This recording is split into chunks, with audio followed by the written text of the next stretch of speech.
Welcome in everyone, this is Sean with MTG 808 Jr. and today we are going to be recapping the top 4 finishers from our most recent and largest ever Youth Standard Pauper tournament that happened this past weekend. Before we jump into that, just want to make sure that everyone is aware of our upcoming Youth Championship Scholarship Tournament happening this coming May. We'll be giving away $500 in scholarship to first place and $250 in scholarship to second place. The format is Standard Pauper, and you are in the right place to be learning about Standard Pauper, and we're going to jump right in. So, here we go. This tournament took place this past Sunday over at Westside Comics and Games. Thank you very much to them for hosting us. And we had a record turnout of 16 youth players. In large part, our very large turnout was thanks to good guy Michael Ulip here.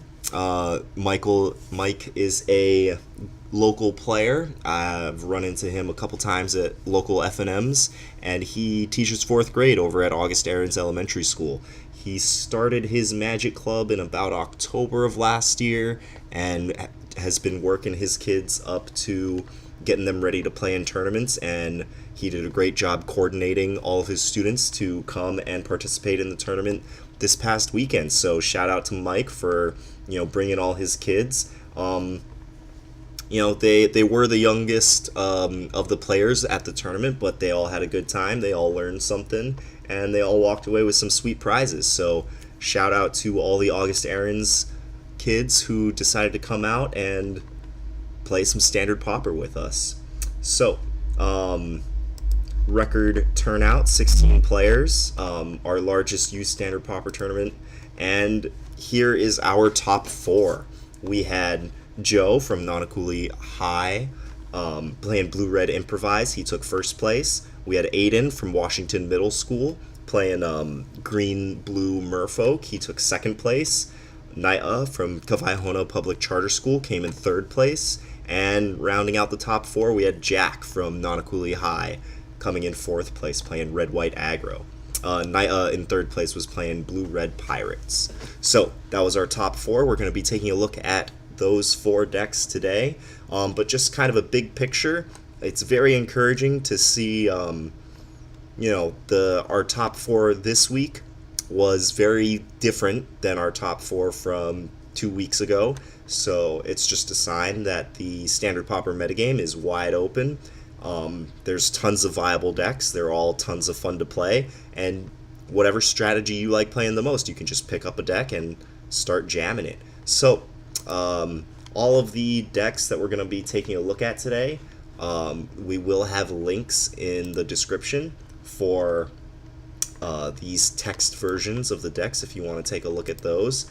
But for now, we are going to be jumping over to Magic Online. Excuse me, still recovering from my cold. Alright, so here we are. This is the first place finisher, Joe. He was playing Blue-Red Improvise, and Joe, I must give credit to Joe. Joe is a senior at Nanakuli High School. He was playing in our tournaments last school year, and I don't think he ever took this deck into a tournament, but he was one of the first kids to start playing with Inventor's Goggles here. And to be honest, he was playing with Inventor's Goggles before I even realized how insanely good Inventor's Goggles is in this format, so shout out to Joe for that. But the backbone of this deck is really Inventor's Goggles. 1 casting cost equipment, 2 to equip. Equipped creature gets +1/+2, and whenever an artificer enters the battlefield under your control, you may attach Inventor's Goggles to it. So Joe is playing a ton of artificers here. He's got 6 2-drop artificers, 4 Aether Chasers, and 2 Aether Swoopers. Both these guys also make artifacts, so really quality 2-drops here.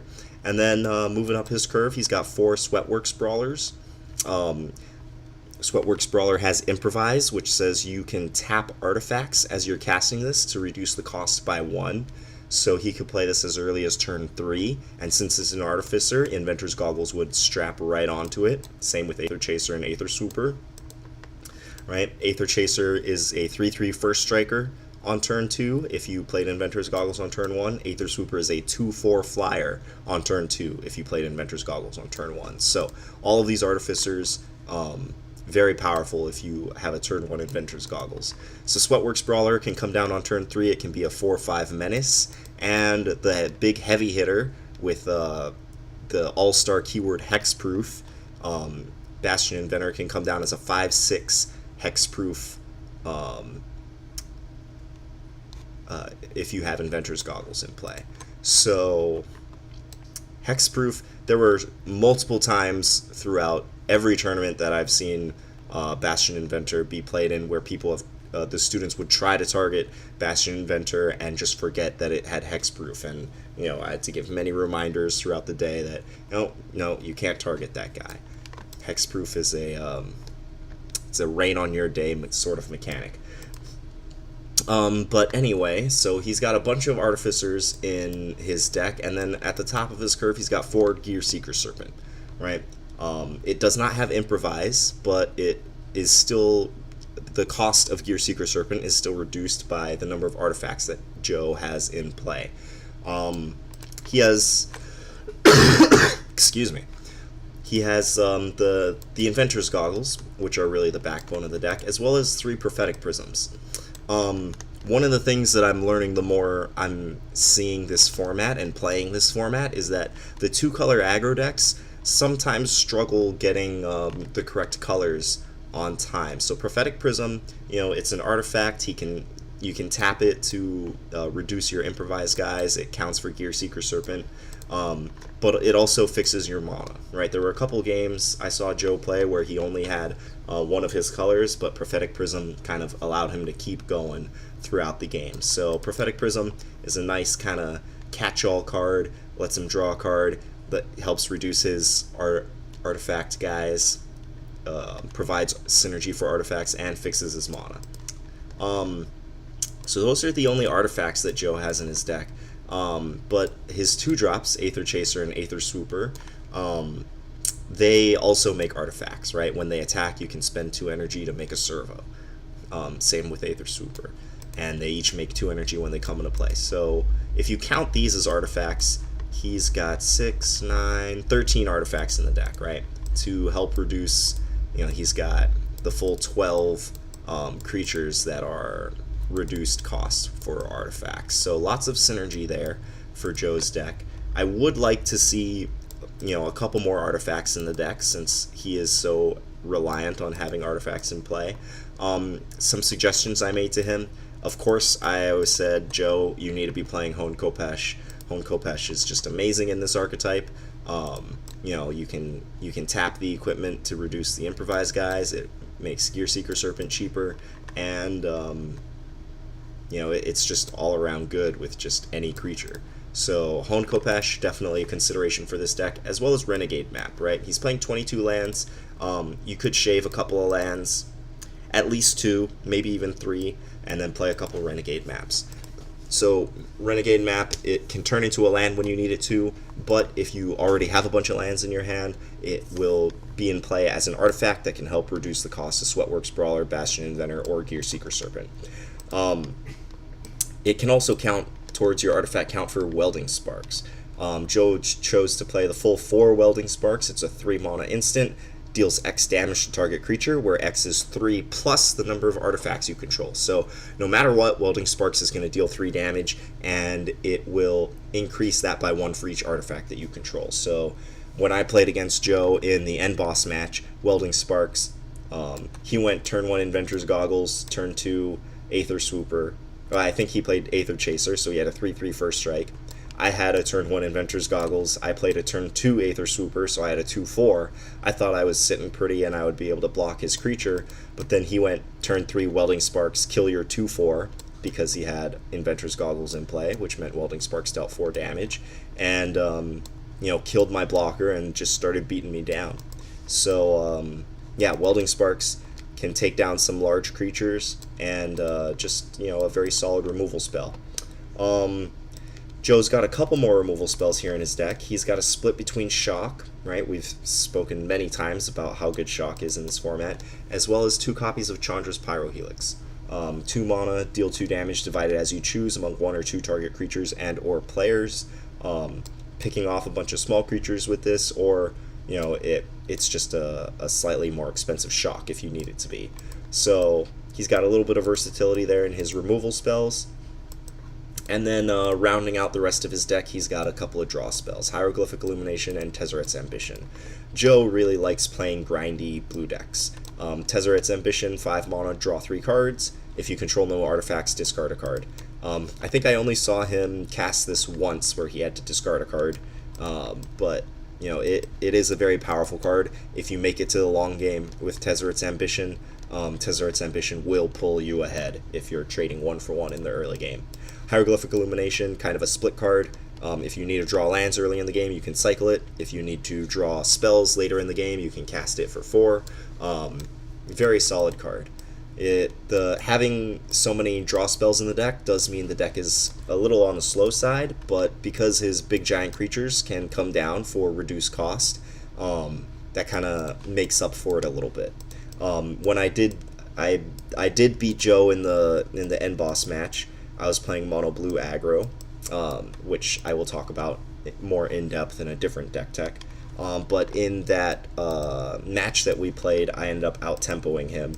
I just spent all of my mana for the first 5 turns of the game, and he was I was on the play, and he was way too far behind. The turn he died, he cast Tezzeret's Ambition, and I had lethal on the board, right? So sometimes Tezzeret's Ambition is great, sometimes it's too slow. But it's a very powerful card when it's good. So this is excuse me. This is Joe's blue-red Improvise deck. Definitely one of the mainstays of the format. One of the trends that we are beginning to see is this week's tournament and last week's tournament was won by a deck that had 4 Bastion Inventors in it, as well as 4 Inventor's Goggles, right? So, and I think Gear Seeker Serpent was in Luca's deck as well. So we're seeing these cards kind of emerge as at the forefront of the metagame, but there are many different shells that you can put them in. So keep that in mind as you're preparing for your next Standard Pauper tournament. All right, moving on to our second place deck. Here we have Aiden's blue-green Merfolk. Aiden's been playing this deck for, I believe, every tournament that he's played in with us. He started playing in about December. Every tournament that he played in, he's been playing blue-green Merfolk. He's been tweaking it a little bit. So we did a deck tech before on Aiden's blue-green Merfolk deck. We'll have a link to that in the description. But there's a couple of changes that Aiden has made, but for the most part, the deck has stayed the same for a couple of weeks. The big change that I saw this week that he wasn't playing in previous weeks was 4 Gift of Strength in the deck. I think he had Dive Down in the main deck before, and Dive Down is a solid card at playing defense, but since Merfolk is an aggro deck, I really like Aiden's decision to put in the more aggressive spell. Gift of Strength. So target creature, 2 mana, target creature gets +3/+3 and gains reach until end of turn. Helps you kind of punch through blockers. And since it gives reach, it kind of helps you play a little bit of defense as well. And it's actually very good against Bastion Inventors with Cartouche of Knowledges on them, right? Which is what Luca won last week's tournament with. So Aiden made a pretty good metagame call, playing Gift of Strength. One interaction that I did notice Aiden kind of leaning towards with Gift of Strength was kind of viewing it as a defensive spell. And there were a couple times where he could have been a little more aggressive with it. He might have been able to win the finals if he had considered a couple more lines using Gift of Strength to help him push through damage. But, you live and learn. And Aiden played a really good tournament, came in second place. And we won't go into too much depth on the rest of the cards in his deck. If you want a more in-depth look at the Merfolk deck, you can check out our deck tech on that deck specifically. All right, moving down the list. Oh, let's go back to the picture here. Okay, so this was Aiden playing blue-green Merfolk. Third place over here is Naya playing blue-red Pirates. So I helped Naya build this deck a couple of weeks ago. It was actually before I posted the blue-red Pirates deck tech, which just went up, I believe, last week. But Naya's version of Pirates is a little bit different than mine. He is choosing to play 3 Cartouche of Knowledge. Excuse me. 3 Cartouche of Knowledge, which I think is actually a really good addition to the deck. I saw Headstrong Brutes with Cartouche of Knowledges on them, and he was just, swinging all day with flying pirates. So, again, I'm not going to go into too much depth in this deck because we cover it in our own deck tech. But this deck is really built around Buccaneer's Bravado, trying to make a giant creature and give it double strike. Hopefully a giant creature with evasion, right? Cartouche of Knowledge, he's got a Kite Sail Corsair, a bunch of Menace dudes, and then bounce spells and burn spells to help clear the way. So if you want more info on this, check out the deck tech on Blue Red Pirates. Naya's version is playing Cartouche of Knowledge, and it's definitely a very sweet addition to the archetype. But I have to mention this. So it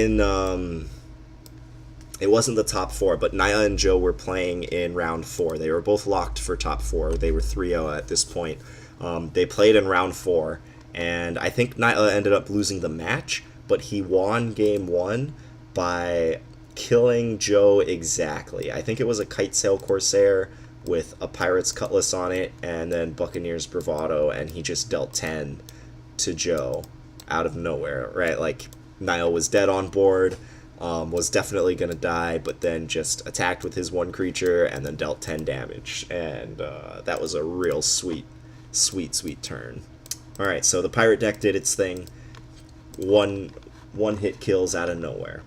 Alright, and the last deck in our top 4 here, we've got Jack. Jack, we actually did a deck tech on Jack's red-white deck a few weeks ago. It's not exactly the same as what we'd covered in the deck tech, but there's a lot of similar cards.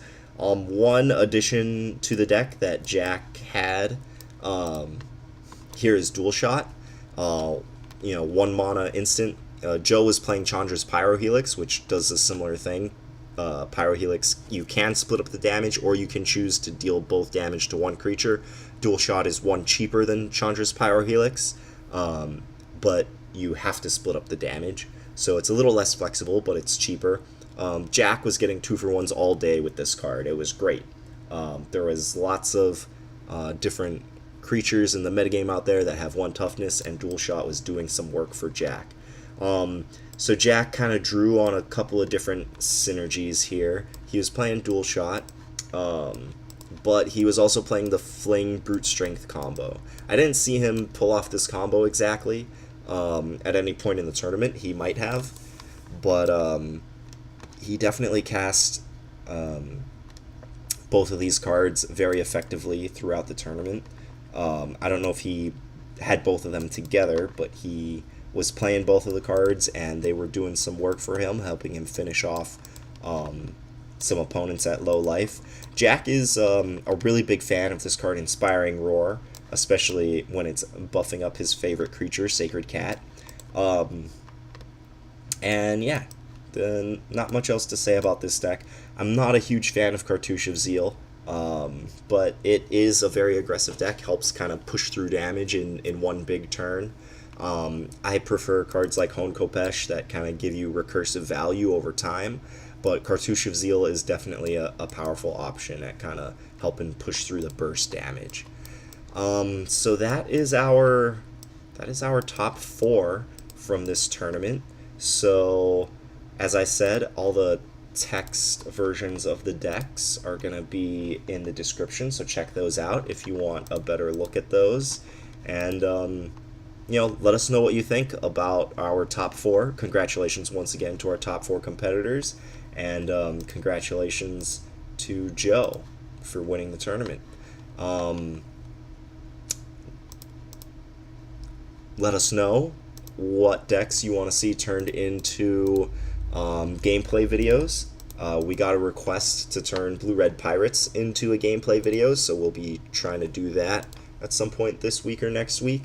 But let us know if there are any other decks you want to take a look at. Also, if you want to share your deck, We definitely read through all the comments on all the videos, so feel free to post your deck and ask for some feedback. We might even turn it into a deck tech. And keep your eyes peeled for a deck tech on my mono blue aggro deck that I used to end boss the tournament and squeaked out a win against Joe after he won the tournament. He failed to win the end boss match, but he put up a great fight. Alright, so that is our recap of our top 4 from this past weekend's Youth Standard Pauper tournament. Thank you for stopping by, and we will catch you later. Peace.